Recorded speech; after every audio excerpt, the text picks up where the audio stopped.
Prof, kalau saya sedikit melihat begitu ya, ataupun membaca terkait dengan ada program-program baru terkait dengan adanya Istiqlal yang baru ini ya, Prof, ya. Ada 41 program. Ini koreksi saya kalau salah ya, Prof, ya. Ya, Salah satunya itu ada program kaderisasi ulama perempuan, begitu, Prof. Bisa dijelaskan terkait ini, Prof? ya, ini memang lagi viral. Karena beberapa dubes-dubes itu juga berminat untuk mengutus utusannya ke sini. Mhm, Jadi sebetulnya bukan persiapan kader ulama perempuan itu bukan hanya pesertanya perempuan, no. mhm, Tapi kurikulumnya yang dirancang sedemikian rupa yang berkeadilan gender. Sehingga mungkin juga mahasiswanya ada, tetapi concern mereka itu untuk kesetaraan gender. Nah, itulah yang kita sebut ulama perempuan. Jadi ulama yang memberikan kepemihakan terhadap kesetaraan gender. Kenapa ini kami anggap penting? Karena kita kan fungsinya sebagai khalifah dan juga mhm, sebagai abid ya kan. mhm, Kalau kapasitas kita sebagai khalifah over maskulin, terlalu jantan kita ya, maka yang terjadi biasanya itu adalah penggusuran, pembakaran hutan, power struggle yang dominan di situ itu. Nah nah kita ingin agar kita itu menjadi khalifah itu, feminitas kita, kelembutan kita itu juga perlu terpelihara. Kan Allah juga memperkenalkan dirinya kan bismillahirrahmanirrahim ya kan. Allah itu nama jalaliyahnya, nama maskulinnya, tapi Ar-Rahman Ar-Rahim itu adalah nama femininnya. Nah, kalau kita umat Islam yang terlalu over maskulin, ya terorisme lah, kemudian juga perampokan, pencurian dan apa. Padahal itu kan KTP-nya Islam, mestinya kan tidak melakukan hal yang memalukan seperti itu kan. La yasriqus sariq fa huwa mu'minun wa la yazni zani fa huwa mu'min. Tidak akan pernah mencuri seorang pencuri itu kalau dia beriman. Tidak akan berzina seseorang itu kalau dia punya iman. Jadi ketika ia mencuri, korupsi, atau berzina, itu kan berarti imannya tercerabut. Nah, itu over maskulin. Nah, kita ingin menciptakan suatu metode bagaimana secara epistemologis ini Islam itu bisa lebih terasa kelembutannya.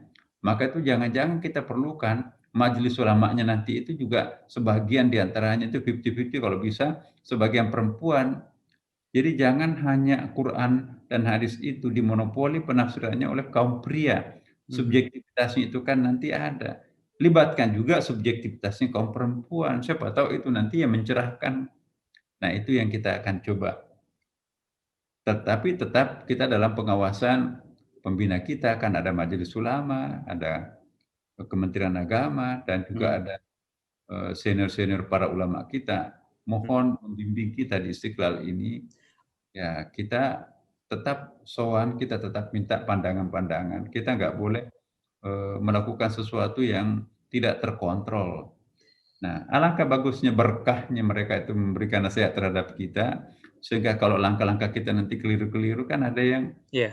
mengarahkan kita, tidak boleh Terkait Prof, terkait ya. dengan majelis ilmu tadi, Prof, ada kemungkinan tidak, Prof, mungkin nanti Istiqlal juga akan mendatangkan mungkin ulama-ulama dari Timur Tengah, dari luar, agar untuk bisa berdiskusi dan belajar bersama begitu di Istiqlal, Prof? Oh iya sudah pasti sudah pasti. Kita sudah ada MOU-nya kok. Sudah ada ya? Kita sudah ada kerjasama dengan Mesir, Mhm, dosen-dosen yang terkemuka ya, syekhnya yang mhm, ulama paling terkemuka di Mesir itu menyiapkan diri untuk menjadi tenaga pengajar di iya, pengkaderan ulama kita itu. Jadi ada 2 macam, pengkaderan ulama biasa dan pengkaderan ulama perempuan. Dua-duanya akan di-backup oleh, ulama-ulama Al-Azhar. mhm, Samping itu juga ulama-ulama kaliber nasional internasional kita juga, Pak Quraish Shihab itu juga sebagai, mhm. tokoh utamanya di sini, ulama-ulama besar kita yang sangat mumpuni itu yang mengampu mata kuliah di sini. Baik. Prof, kita sangat, berduka dengan kondisi belakangan ini dan beberapa waktu lalu, beberapa ulama kita ini meninggal dunia begitu, Prof, ada beberapa. Apakah memang ada begitu dari program dari 41 program dari di Istiqlal ini juga, Prof, yang mungkin nantinya akan mencetak kaderisasi, kemudian mungkin akan mencetak hafiz Quran dan sebagainya begitu, Prof, untuk melanjutkan perjuangan para ulama-ulama ini, Prof? Justru itu yang kita lakukan sekarang ini, bagaimana Istiqlal ini melestarikan ulama-ulama yang mumpuni. Mhm, Mohon maaf ya, memang kita sudah punya perguruan tinggi mhm, agama Islam, ada yang negeri, ada yang swasta. mmm, faktanya itu belum bisa menutupi kekurangan ulama. Bahkan lebih banyak ulama-ulama yang mumpuni meninggal daripada penggantinya kan. Seorang ulama meninggal itu belum tentu bisa digantikan oleh 1.000 orang sarjana perguruan tinggi agama Islam.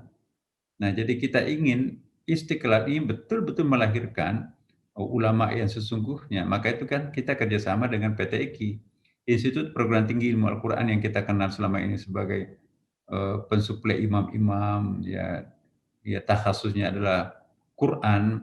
Nah, itu pendidikan formalnya ditangani oleh PT IKI, tapi lokal kontennya, keulamaannya itu ditangani oleh tim pakarnya Istiqlal. Ya, kita libatkan teman-teman kita dari NU, Muhammadiyah yang dianggap yang sangat representatif, itu kita libatkan, dan ormas-ormas yang lain, supaya nanti ini juga rasa memiliki untuk seluruh ormas itu pun juga ada, tapi tetap memperhatikan kualitasnya. Baik, beberapa waktu lalu juga kita diramaikan terkait dengan para ulama yang harus bersertifikat, Prof. Nah, ini bagaimana tanggapan dari Profesor sendiri terkait dengan hal ini? Apakah nantinya Istiqlal juga akan mengeluarkan sertifikat-sertifikat itu bagi para ulama yang mungkin melakukan pendidikan dan melakukan majelis ilmu di Istiqlal, begitu, Prof?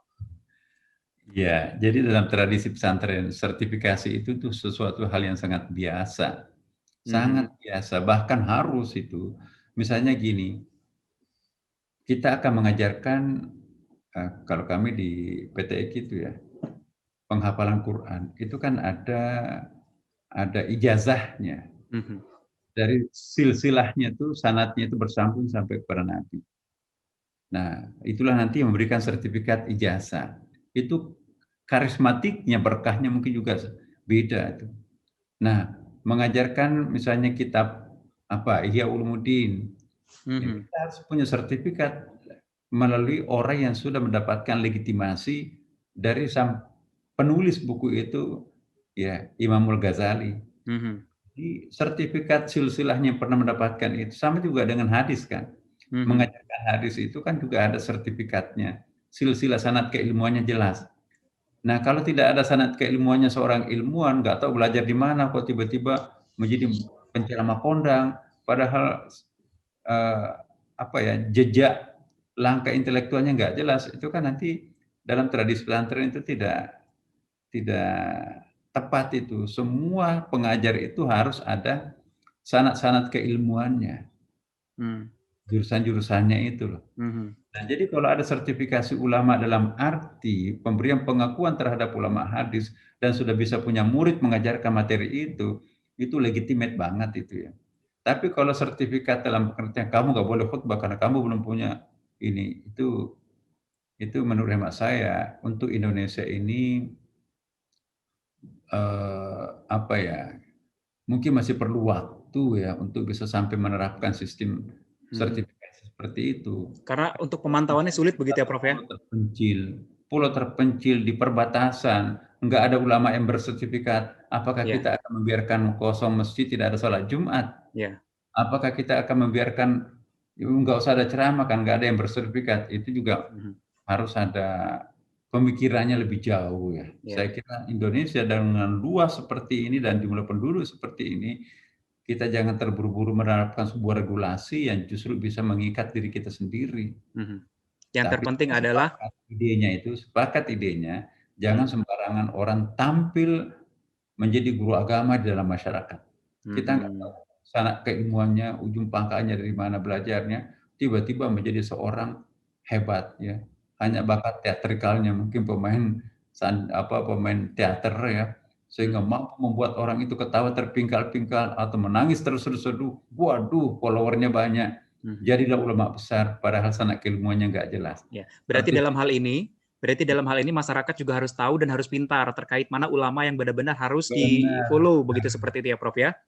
Maka itu kita perlu mencetak ulama yang bersertifikat Istiqlal ini, insya Allah. Insya Allah harapannya Istiqlal akan mencetak para ulama-ulama dan generasi-generasi tahfiz Quran pastinya yang sangat luar biasa ya, Prof.